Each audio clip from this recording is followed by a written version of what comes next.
Hello and welcome. My name is Laine Crosby, and this is my show, Believe. Today, I'm interviewing Michael Hobert Edwards. Michael is a spiritual medium, writer, father, and husband, and he's the author of an Amazon top-selling book, Speaking to the Dead with Radios, which is a step-by-step process that teaches Ghost Spirit Box practitioners how to record and document radio sweep Ghost Box audio into a professional format for clients. And we will explain what that means. Michael's interest in the paranormal came about at age 30, shortly after his father passed away. He met with various psychics to try to make contact with his late father, and he read a bunch of books to improve his psychic abilities. And then he prayed to God to help him find a way to communicate with the dead. And it happened. Mike is a retired server hardware asset manager from IBM. Very smart guy. He's he used to keep track of IBM US cloud servers and network equipment inside IBM and at their customer locations. And in 2012, Mike published the process he uses now to listen and document the Ghost Spirit Box audio titled Speaking to the Dead. And you can find more information, recordings, and pictures on his Facebook page, Michael H. Edwards, Electronic Spiritual Medium. And we'll tell you that again at the end. Right now, Mike works with me, thankfully, providing assistance for crime and missing persons cases. He also performs spirit box audio readings with clients for their loved ones and even their pets. And Mike, you live in Cary, North Carolina with your beautiful wife and your dog, Roger, who we might even hear today. Welcome to the show. Hopefully not from Roger. So glad to have you today. Before we started taping, we were talking about so many interesting things about what we've learned and what we've been working on. I said, wait, stop. We have to start taping this because these are questions people ask me all the time. But before we even get to that, I want to talk a little bit about and ask you about, how you did get started and what the Ghost Box is that you use, and if you'll tell us about that. So what is the spirit box, and how did you first get involved? What's the first one you used? Yeah, I think earlier, you mentioned earlier that I was trying to find a way to communicate with my late father, and going to various mediums and also reading a lot of books trying to improve psychic skills, praying to God, please help me to find a way to communicate. Here I was thinking, God, give me those gifts like a medium has, right? That didn't happen. And it was in 2007, I was reading the book called Speak with the Dead, written by Konstantinos, an occult writer. And it was 7 methods for spirit communication. One of those methods was using a manual sweep radio to communicate with the dead. Basically, you turn the dials while the radio is running through the stations, and you ask questions, and then through that noise, the spirits speak to you. I tried that.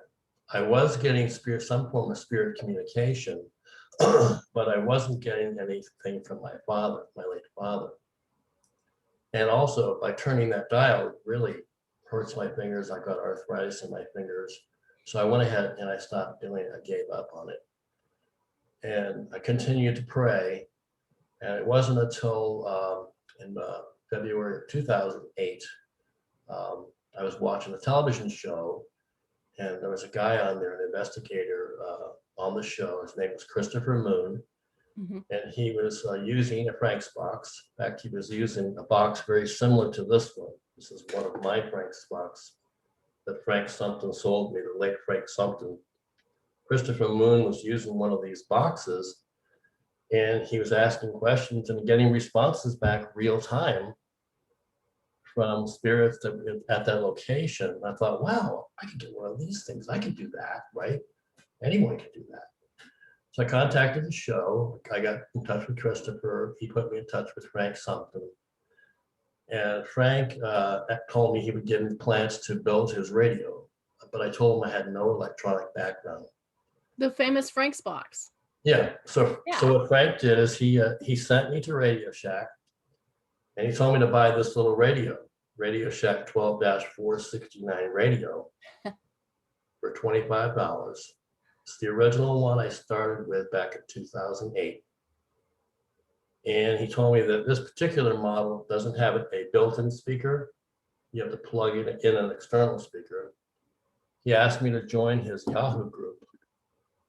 And within that Yahoo group were people all over the world that were hacking store-bought radios, altering them to work like a Frank's box, or building radios like Frank's from the ground up. That's where I learned how to do it. One of the girls there, she taught me how to do it. She basically told me, she says, in your house, just turn the radio on and start asking the spirits in your house. And she says, believe it or not, they're there. They're everywhere. Ask them questions. She says, hold up items like a pair of scissors, pencil, or whatever. So the first day that I did it, I turned the radio on, and before I could even ask a question, I got an audio message that says, Mike Edwards, really loud. I heard it real time. And I said, oh my God, here I am thinking someone's in my room that I can't see, and they're talking to me. So I said, who are you that called me? And I got a response, Christian. So then I'd love to play that. Can I play that yeah, audio? you can play that.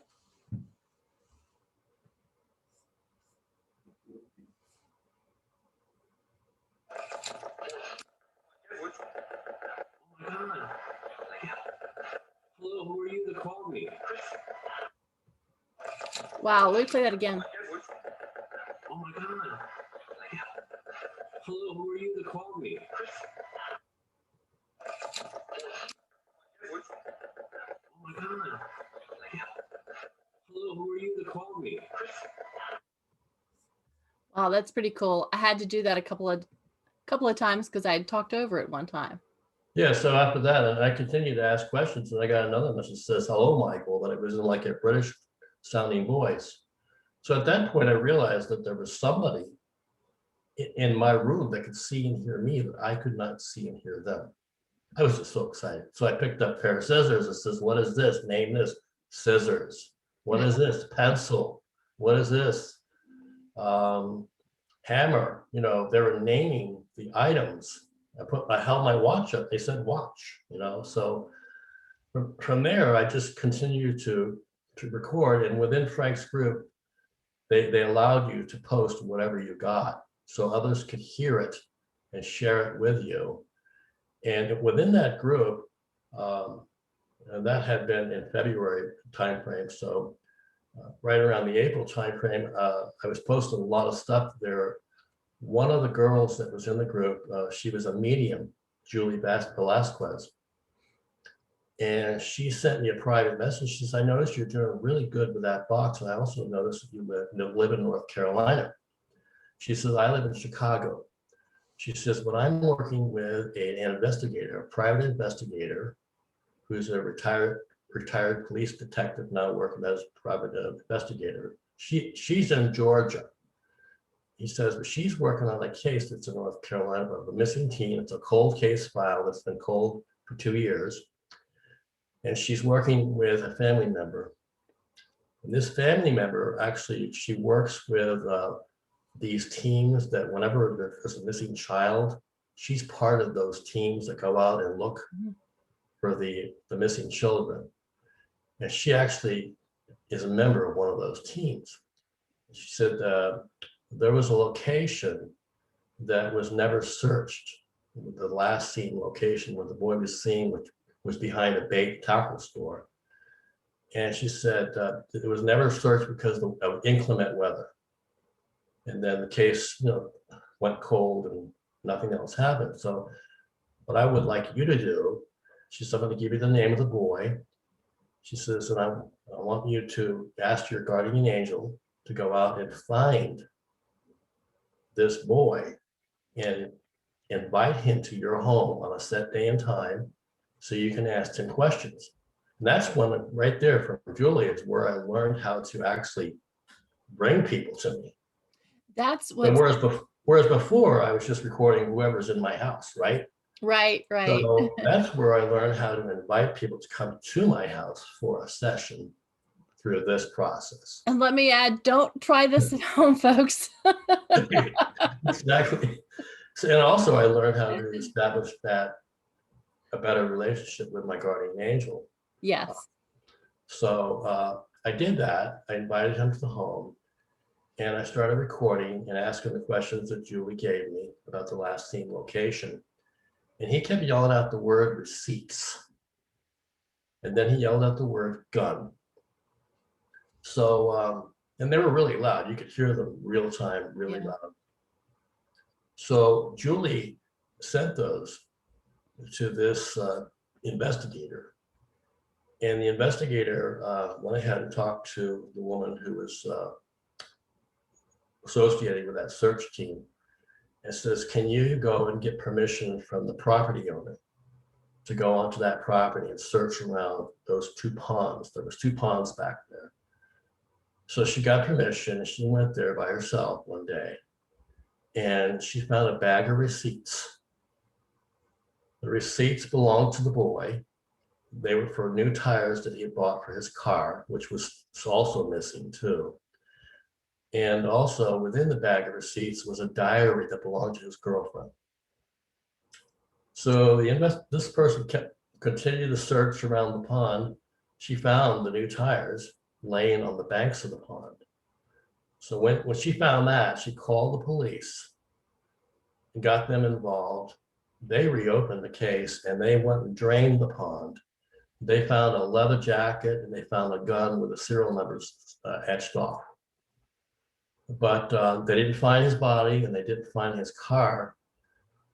They knew he was dead because his friend, one of his friends, had confessed to police that the boy was killed. Mm-hmm. But when they tried to ask him more questions, he got a lawyer and he wouldn't talk anymore. Right. So they knew that already. So they 6 months later, they found his body under a pile of wood on a farm. And they also, through a tip, they found the guy that killed him, and they found his car in Florida. So that case is now closed. So it's really amazing that you can get that information through a spirit box. You know, it really is. And I think, you know, what is so different about you is, well, I've worked with people using spirit boxes for years, and most of the time, well, pretty much all the time, except for you, folks just sit there and listen to it and try to hear what's coming out and have a conversation. And I know there have been cases where I've worked with people and we've heard spirits on the other side having conversations with each other that they weren't able to have until the box was turned on. There's have all kinds of crazy stories about this, but with you, you have a different procedure, and your procedure works very well for the type of work we do, working on crimes. And unfortunately, I'd love to talk to you about some of those today, but we can't use names because there's a lot we have to keep hush hush. But your procedure is that you ask you ask your questions and then you tape everything that comes out of the spirit box. And then it might take you a couple of weeks to go back and listen to that tape, listen to those questions, right? How long does it? Yeah, it takes, so just to give it, and for those of you watching this video, you're wondering, well, how do they communicate with you? You know, how does that come through? Oh, maybe we should start with me. Yeah, basically, the current theory how the dead communicate through this box is this is a radio sweep. Basically, it's the radio is sweeping through stations at a high rate of speed. And somehow on their side, they have some sort of a generator or a tool or device where they grab words from the raw audio. Okay. They assemble those into short phrases and sentences and they project it through the box back out, which gets recorded. Right. The spirits can do this. And that's why when you listen to this, every other word could be male, female, young, old, childlike sounding, even electronic sounding voices. And what a lot of people I've noticed tend to do is they just listen for the human sounding voices. They don't listen for the electronic voices. which Right. are words, but they just ignore them. And they also tend to only listen just to real loud ones that can be heard real time. So for example, you could get, and this is what I found, I kept looking at all this stuff, this is how I developed my process for documentation, is I listen to all the audio with headphones so I can get the lower sounding words versus the higher, high volume words. So for example, there was perfect case was doing the in-home reading for a family. And the audio came through really loud. The mother was asking a question and it said, love you, or it said loves you, okay? And she thought that her daughter was saying that she loves her. And when I went back and I listened to it and completely documented it, there was a lower sounding word, two of them that were there. It says, your father loves you. Her father was dead. He was with her daughter in the room. So if you don't get those lower sounding words, you're going to misunderstand the entire message. That is so true. And so that's how I set up my process, and that's how I do it. I make sure I get all the lower sounding words, and sometimes I have to raise the volume up of those words so that they can be heard by the client. And I've listened to, I mean, you've sent me all your documentation and I'm overwhelmed with all the documentation. So first, when we work on a case, usually I'll take a shot, and you don't, or you may know, and I don't know anything about it, but we don't talk about anything that, or I know. I try to come into it pretty blind and get all of my information together and put together a report. And then I come up with questions that I give you. And if it comes through you, then you don't tell me anything, and you might have your questions and I'll add to those questions. And then you go and find out the answers. You'll go and record and ask those questions and tape those questions, and then spend all that time documenting them. And then pulling out the sound bites of the information of the answers to those. And it's such a tedious process. I mean, it is. For example, for a 5-question audio reading takes me 5 to 7 days to document it. And I only work on it for 4 hours a day because it fries my brain. It just burns me out to sit there and listen. I bet. Hours. So I can only do it for 4 hours a day. That's why it takes me so long. But I've got OCD, which helps. So it helps me try to get every bit of the message. And what I give to the client is what I can hear. With what I start off doing is listening with headphones, and for the lower sounding words, I'll raise the volume up. And then the finished product that I give to the client is they can listen to it without headphones. Okay.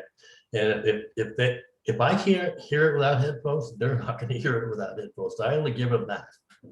That's what they're getting. Right. And it's just amazing, some of the stuff that I got, especially for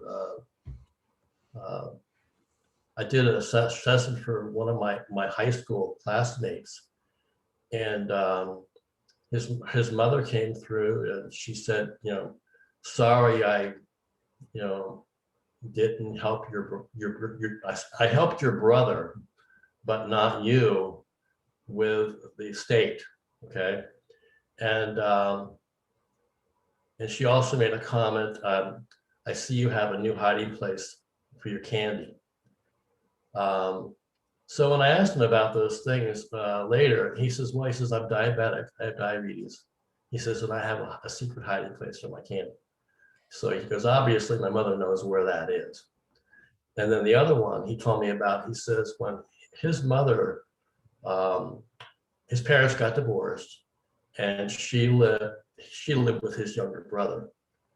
And then he moved away and got married. So his younger brother took care of the mother, and she ended up giving him the entire estate, the younger brother. So that's what that was about.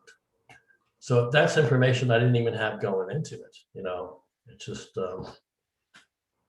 it's amazing what you get.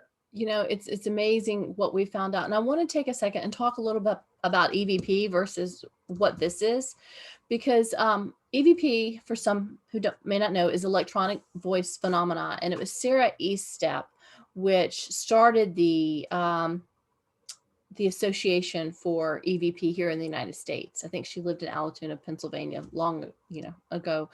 And she noticed it while she was recording birds, I believe it was, and she took it home and started talking to spirits in her home. And that's when you take a tape recorder, and I use an RRDR60 because I get EVP every time I use it, but those are very hard to find. They don't make them anymore. The Panasonic stopped making them because everybody was getting EVP and they weren't able to use it as a little $20 recorder. But that kind of taped audio of a spirit voice you may get that because you're taping this. And I think that, I mean, you can tell me that we have a recording that I'll play where a guy speaks in a British voice and says Mike Edwards. Now that could be EVP, or it could be, using those radio signals. I know when we taped my friend Rosemary Ellen Guiley after she, pretty close to the time she died last year, there was a little EVP in there with some radio, and it said "My pleasure" when you said "Thank you for talking to me." But there was also, she was doing a I remember job. Rosemary actually said in one of the recordings, she says, "You're my new best friend." Oh, which I thought was pretty funny. Rose, great. Let me play. Can I play this audio? Yeah. It says, this is someone saying your name. So listen closely.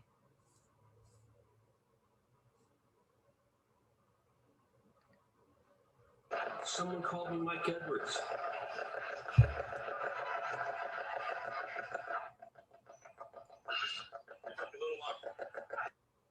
Yeah, that's Radio Sweep, and that's the continuation of the other one where they said Christian. I asked the question again because Christian was actually a lower sounding word, and I had to raise the volume up so it could be heard real time. But this one came after I asked the question again, "Who are you to call me?" And it was a British sounding voice. It was a male. It says, "Hello, Michael." Right. And that was like, wow. This is just great for people who want to find out more, who are working on crimes. I'd love to talk a little bit more about that, but also for folks who miss their loved ones. Like, you have given me the greatest gift. I mean, it's a lot of fun whenever I talk to you, whenever we work together, but you've given me some presents. You've talked to my dad, you've talked to my mom, you talked to Rosemary. I love it when you talk to my mom and dad, and especially when you talk to this little guy, Steve. Yeah. Remember Steve? Yep. It was just blown away because Steve said, "I'm glad you're walking again," because it just became spring and we started walking every day. And he said that he knew we painted the deck and he liked it. And he didn't like the fact that I took the doggy door out because my new Jack Russell doesn't like the doggy door. And there was this thing about the kettle, because I live on an old plantation, old farm from the 1700s. And you had asked me about the did we find a kettle somewhere? Well, it turned out there was an old kettle that I used to use back before we had Keurigs. And that was when Steve was around. And I found it and I put it on my stove because that was kind of a cool looking thing. And I'd had it there for like months. I never moved it. And I think that was what he was referring to. But even our animals can talk to us. Right. I've recorded with our own pets that have passed away. My daughter, Mary, her cat Matilda passed away. We actually found her one morning dead in the hallway outside of Mary's bedroom. So Mary asked me to record with her. And so I did record with Matilda, and we got messages from Matilda. I had asked a question, where is Matilda? And I got an audio message that says she's downstairs by Mary. By that time, Mary was downstairs crying with her mom. And another message from Matilda says she's going to miss me. And I've gotten messages for other people's pets. One of my friends, she's got a brindle pit bulldog named Bull. and I did an audio recording with him. Oh yeah, I want to play that too. Yeah, and from what I've learned is guides speak for the dogs, for the animals. I was just going to say that because I They hear speak the for the animals, animals. right? So Because they don't have the language capability, and it's, and right. I've heard them, but I know I've asked questions like, who am I really hearing? And it's their guides. Oh, can you tell that's my boss calling? Sorry about that. My publisher. I should have turned off my phone. Yeah, Deanie told me to turn mine off before you started talking to me. Well, let's play this one. You want to play from the dog? Yeah. This is really cool. So I'll play it a couple of times. Okay. See if our readers can hear it first. I mean, our viewers.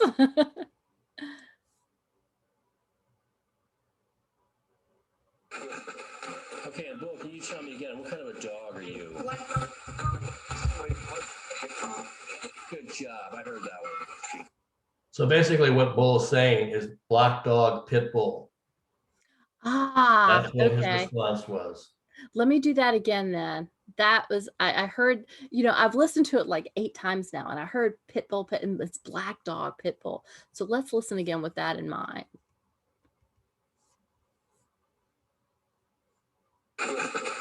Okay, and Bill, can you tell me again, what kind of a dog are you? Good job, I heard that one. There you go, black dog, and then pit bull. Yeah. And I actually did, one of the other things that Laine hasn't talked about yet is I also do a process called water ITC, water instrumental transcommunication. It's a process that I learned from a California woman, Margaret Downey. She's taught me how to do it, plus countless people all over the world how to do water ITC. It's basically filming moving water under a light source. And I actually got an image of that dog, Bull, in the water. I got the image before I even started moving the water. So before I even picked up the pan and started to move it side to side, I got an image of Cheryl Herring's dog. That is fantastic. And I want to do You can see it's a brindle pit bull in the water.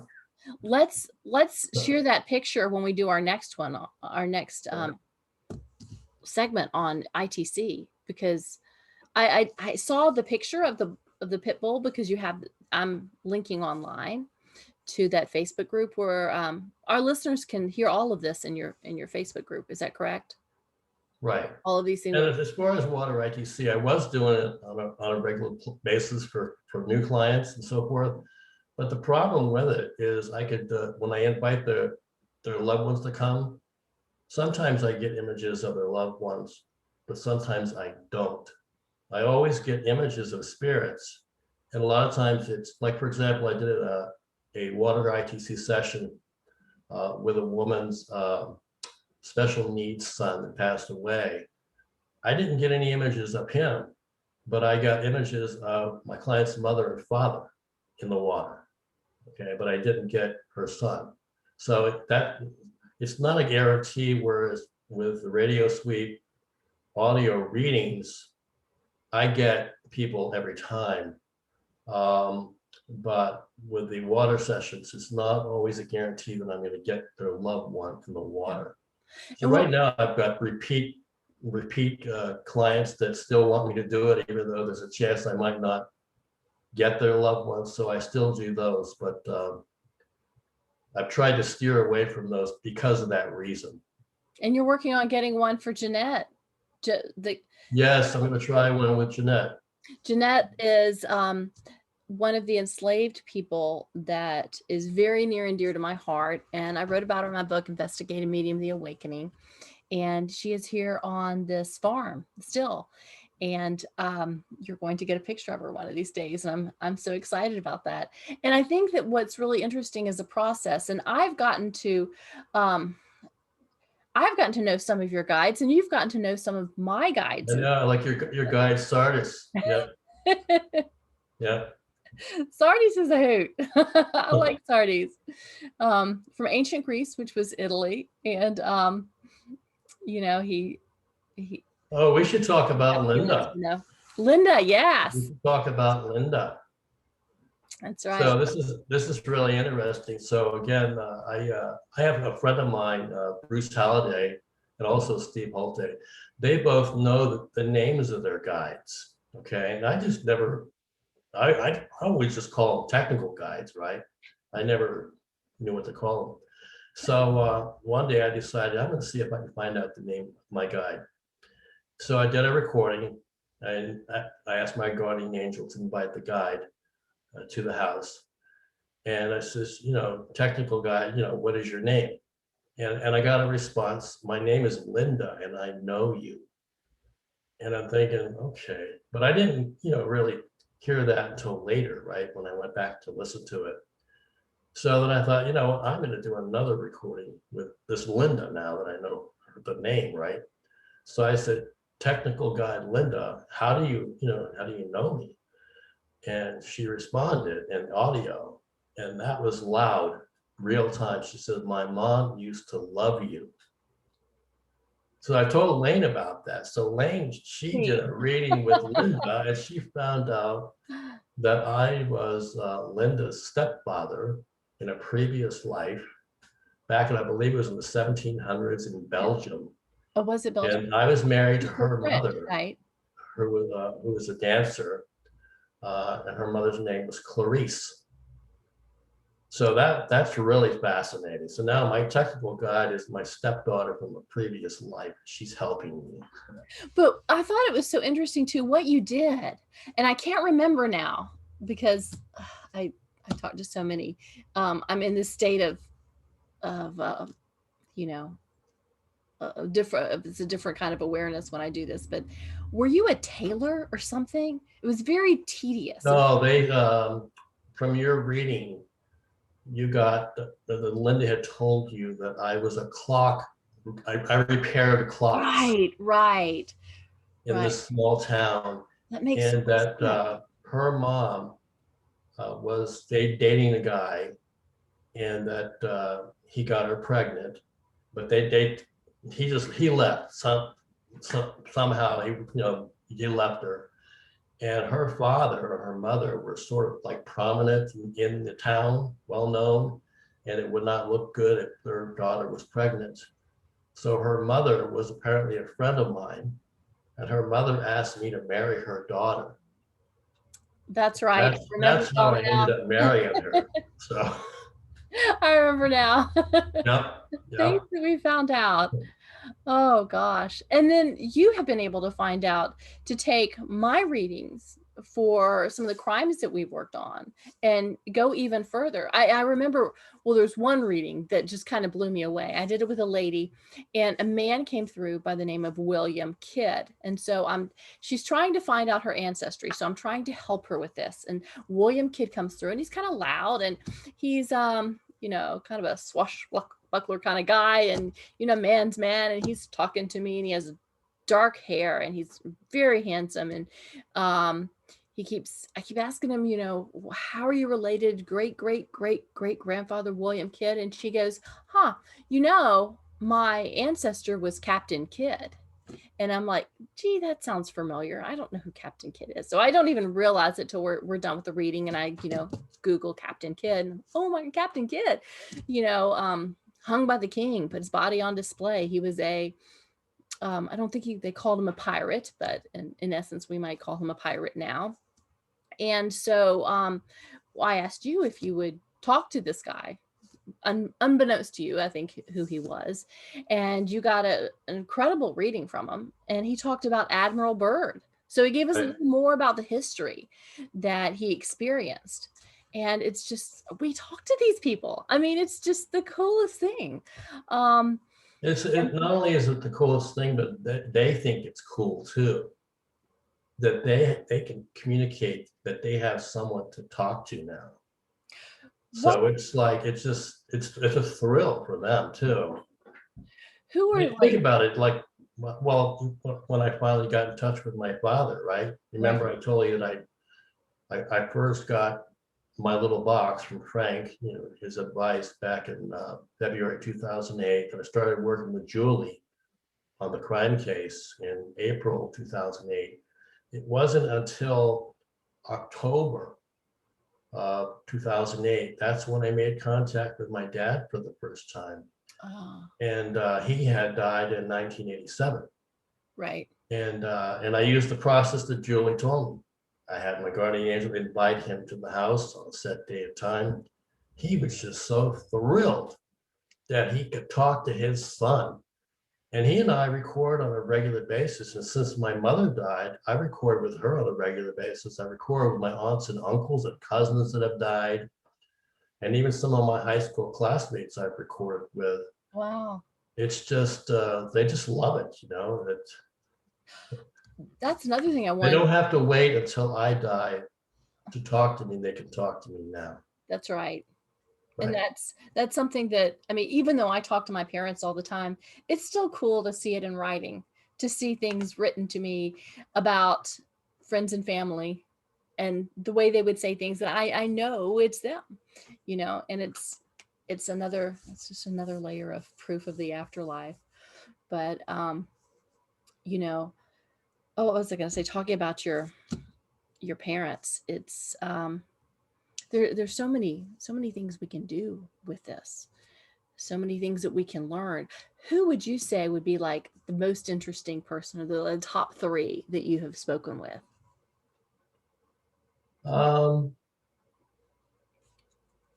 Well, I've actually, believe it or not, I've recorded with Christ Jesus. I've recorded with God our Father, the Virgin Mary. I have recorded with late uh, actor Patrick Swayze.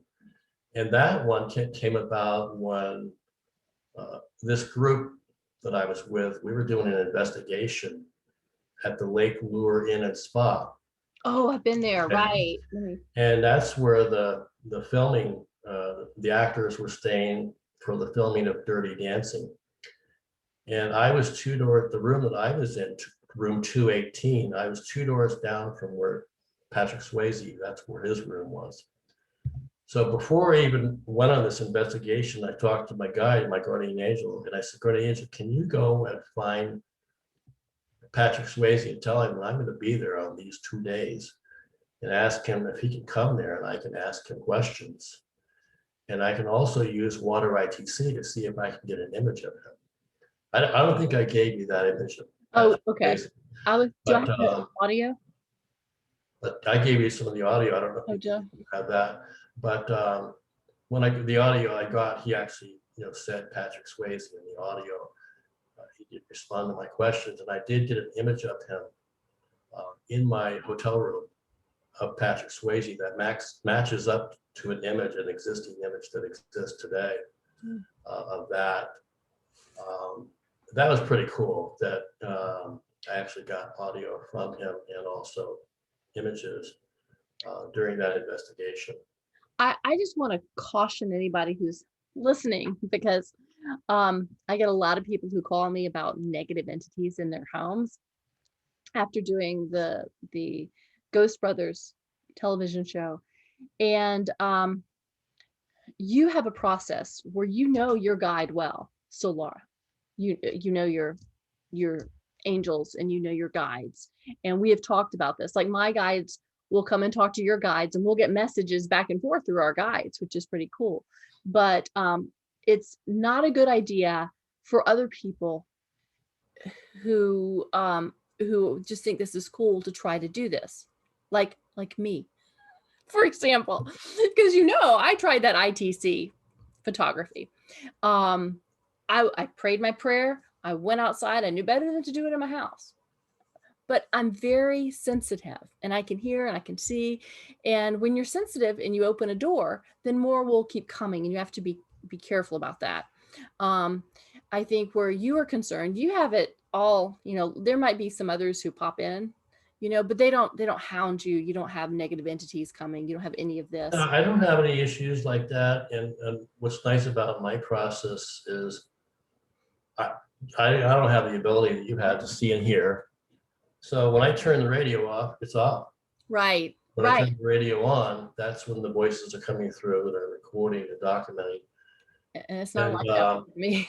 so I have the ability to turn it off, and I've never had any issues here in my house at all, anything at all. Well, you know, I got such cool. But I know that if you, like you said, if people are gonna get a ghost box, like a Ouija board, for example, I would never use a Ouija board, never. Mm-mm. But if you're gonna get a ghost box and you're gonna go and do things to try to stir up trouble or even tagging it, you know, to get them pissed off or whatever, you're looking for trouble, because if you look for trouble, you're gonna get it. If you look for goodness, you're gonna get it. That's where I focus. And I say a lot of prayers before I do Yeah. my readings. And I have my guides protect me and so forth, and sure that I only get, you know, the messages from the people I'm recording with, Exactly. nobody else. And It is so important to be prayerful and to know who's around you that can help you, you know, shut it down. I like, for example, that house that you went to, the one with the Ghost Brothers, I was actually, I have a friend of mine who has an investigation group here in Raleigh. And she was actually asked to go there.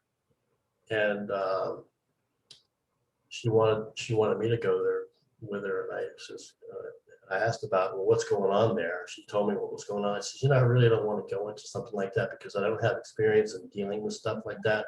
I would rather be doing something nice, you know, to record with someone's loved one, or just to go somewhere like, you know, to investigate, see what's there. But where they're having problems, no, I don't want to get into it because I don't have the experience to deal with it.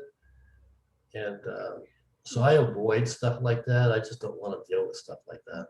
Well, they were taping while having me at the hotel the first night, and I had no idea what they got, anything that was going on. And I walk in, and right away, there was a portal kind of at the corner of Lori's bed, and I walked right over there and said, "We got to shut this down."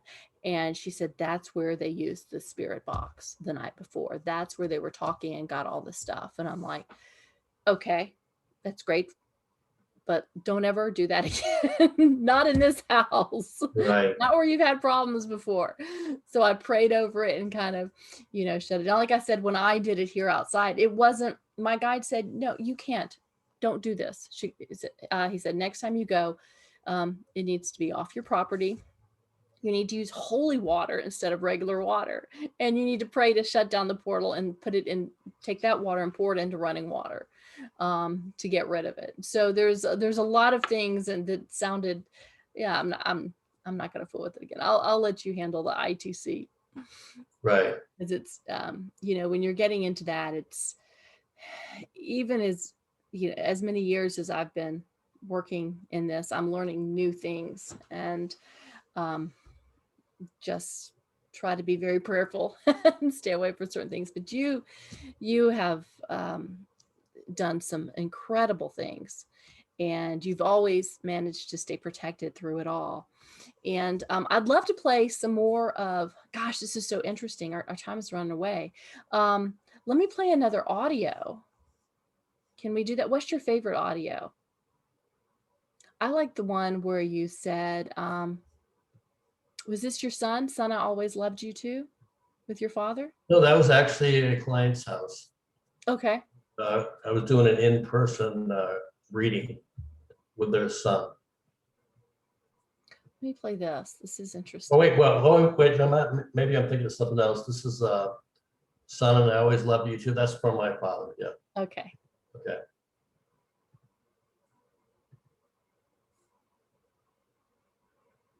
I love you, Daddy. Aw, I heard that. Let me replay it. If you think about that voice, that's pretty much close to an electronic voice. Yeah. So you have, like I said, when people listen to this, don't just listen for the human sounding voices.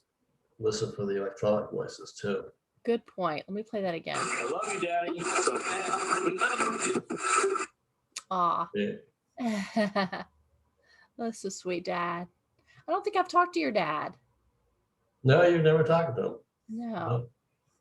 But we've had some, gosh, we've worked on some really interesting cases together. We were just talking about them. What what have you found was kind of the, oh, I think the Down Under case, that was really interesting that we worked Well, the on. Australian case, there was a missing girl in Australia. And they know she's deceased because there was actually two suspects. One of them was her father, which has since been proven wrong. And then the other one was a taxi driver.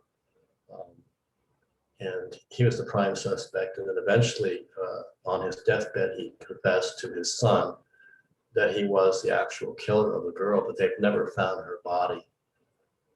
And I was actually asked to get involved in this case to try to get information because the investigator that contacted me had an idea that there was somebody else that actually killed the girl and not the taxi driver. So when I did the recordings, I did them with a taxi driver, and he did confess that he did kill her. And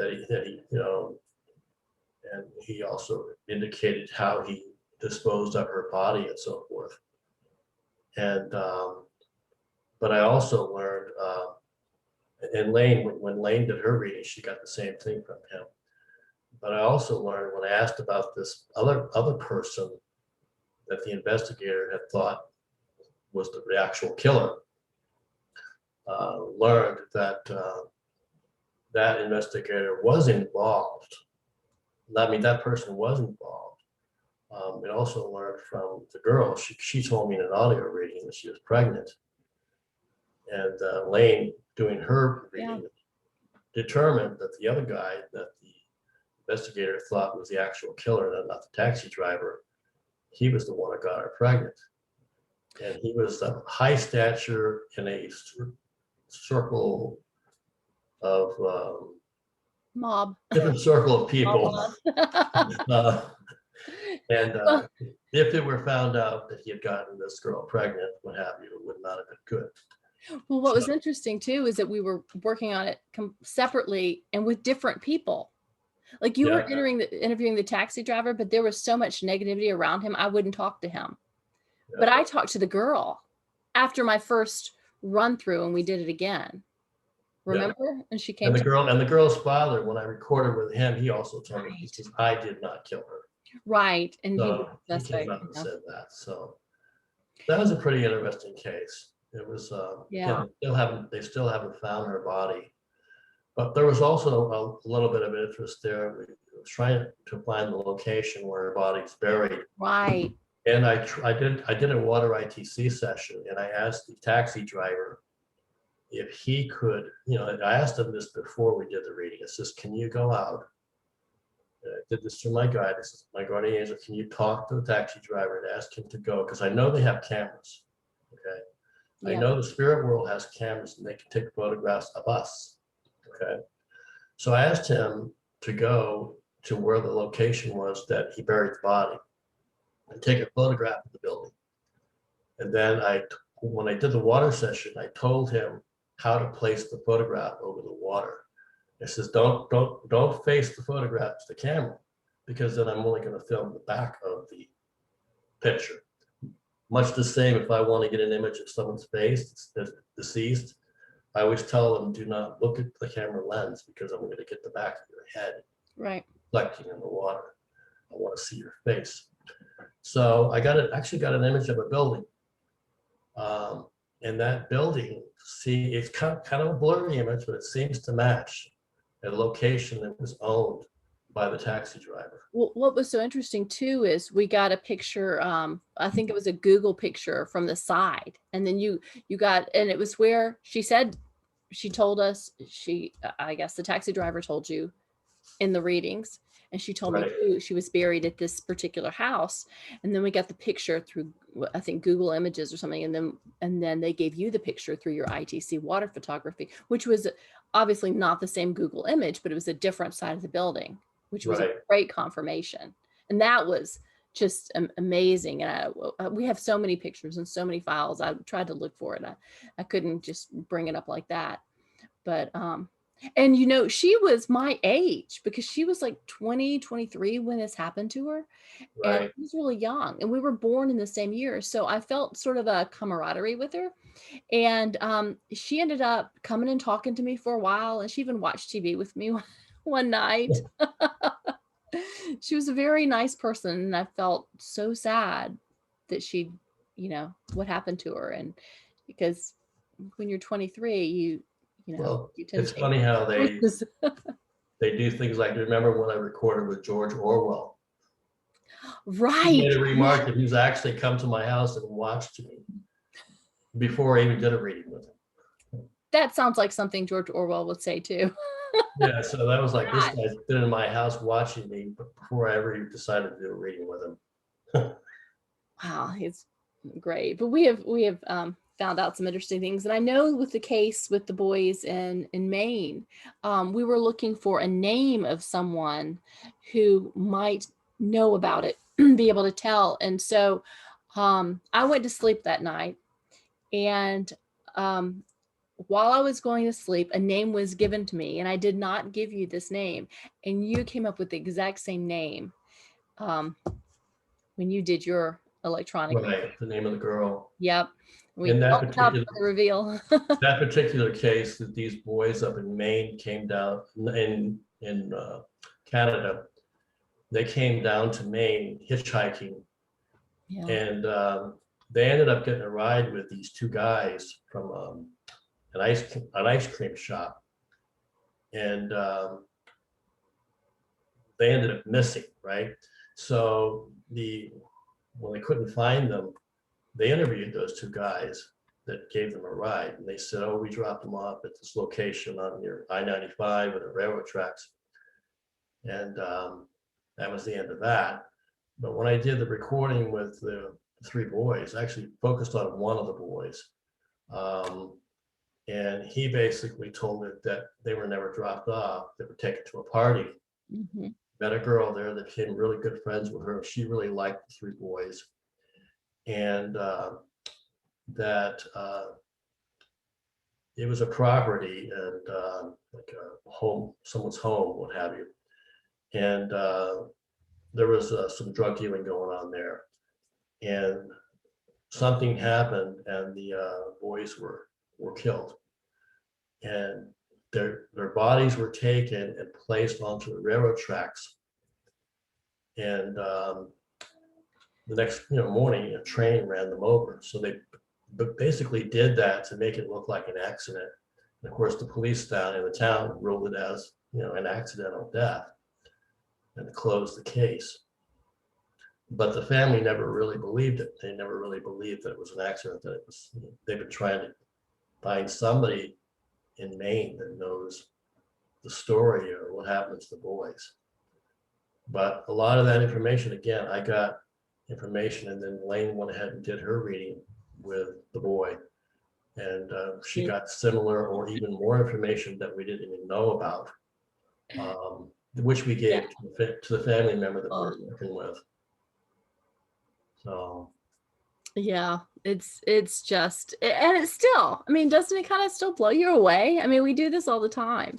This is what we do, but it's still, interesting. It's still cool. It's still it's surprising when we get all this great information. It's so interesting. yeah. I mean, as many times as you can hit on stuff, it's still wonderful. It's it's still new and fresh with everyone.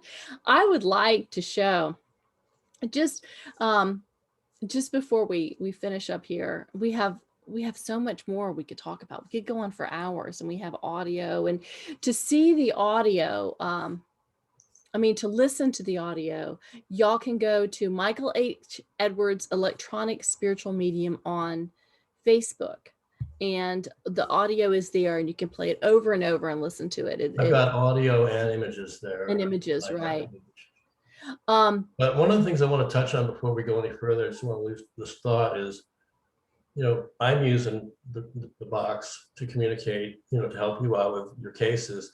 but I'm also using it to get messages back from loved ones to their families, or even from their pets and so forth. Absolutely. But what this could really be used for, so for example, if you're a medical disease researcher, you're trying to find a cure for cancer or Parkinson's disease, for example, and you're working on a cure with your team and you're getting really close to almost finding the cure, you could actually record with a deceased disease researcher to find out, what do they know now? Do they know something that they can tell that can actually fill in the puzzle pieces to get the cure? You can do stuff like that. Police detectives can right. do this. And in fact, it's better, I think, that they do it themselves because they know what questions to ask. They know what puzzle pieces they're missing. They could record with the deceased crime victims and try to fill in information that they don't have. There's so many things that this box could be used for. And I think what you said is very valuable too, that you could record with somebody who's already deceased, but it's better if you know that person and you can validate that they are who they are. They can tell you things so that you can validate that, oh, that is that particular person. So you know that you're getting answers from the right person. And but yeah, and I went to the apothecary in Virginia. It's an old, it's just a tour right now. It was moved from somewhere else. It's part of historic Virginia, Preservation Virginia. And there were doctors there from that time period. And I was walking around looking at the different things that they had in jars. And the spirits were telling me what they were and what they were good for. And they said, one of them said, yeah, we help doctors now. So I'm sure they do. Travel and I'm sure where a lot of these discoveries come from is thoughts that are coming to your mind from the spirit world to give you the answers that you're looking for and help you out. And I'll give you a good example of your thoughts coming to your mind. A lot of times when I do readings for clients, I have what they do is they give me the questions that they want me to ask. I have my guardian angel photocopy them and send them to their loved ones. So their loved one, before they even come to my house, they already have the questions there. They can figure out what they want to say to me. So when they come, they should know what they're going to say. A lot of times I'll get a thought that'll come into my mind that says, ask this question. And it's a question that's not on the list. And when I ask it, I get an answer that for something that they wanted to get this message to their loved one, but I didn't ask the question. I didn't have that question on the list. You're more psychic than you know. Well, maybe a little bit, I guess. I've sent my guides there, and you've been in the middle of taping, and you said, "Oh, I feel so and so," and asked him a question, and sent it back to me and said, Sardis was here. I was like, "Yeah, I knew that. He told me." It was kind of cool, and you just knew. So, but a lot of times, what I do is I run little tests on you. Like when I want to talk to you or send you a text message or an email, I'll say to my guardian angel, say, Guardian Angel Solara, can you tell Sardis to tell Laine I just sent her an email? I do that just and then you all of a sudden respond. So, it works. Oh, it does. It really does. That's funny. We're all so connected, and people don't realize how connected we are. And just, I found this out through remote viewing and astrology and all of these different disciplines. But one thing that was really interesting that is just proof positive of how connected we are is a woman by the name of Donna wrote me on Facebook that her dog died, and she was so upset. And of course, our dogs are our animal. Our animals are our children. And so I sort of saw her dog and saw that it was okay, and I wrote her back what I saw. You were in the middle of working on a case I think we were working on, and you were doing some ITC photography in the bowl, and you sent me this picture of this dog, and you were like, huh, Look what came up. And it was Donna's dog. It was Donna's dog. It was Donna's dog. So I would love to share that now. Okay. I can figure out how. Here we go, share screen.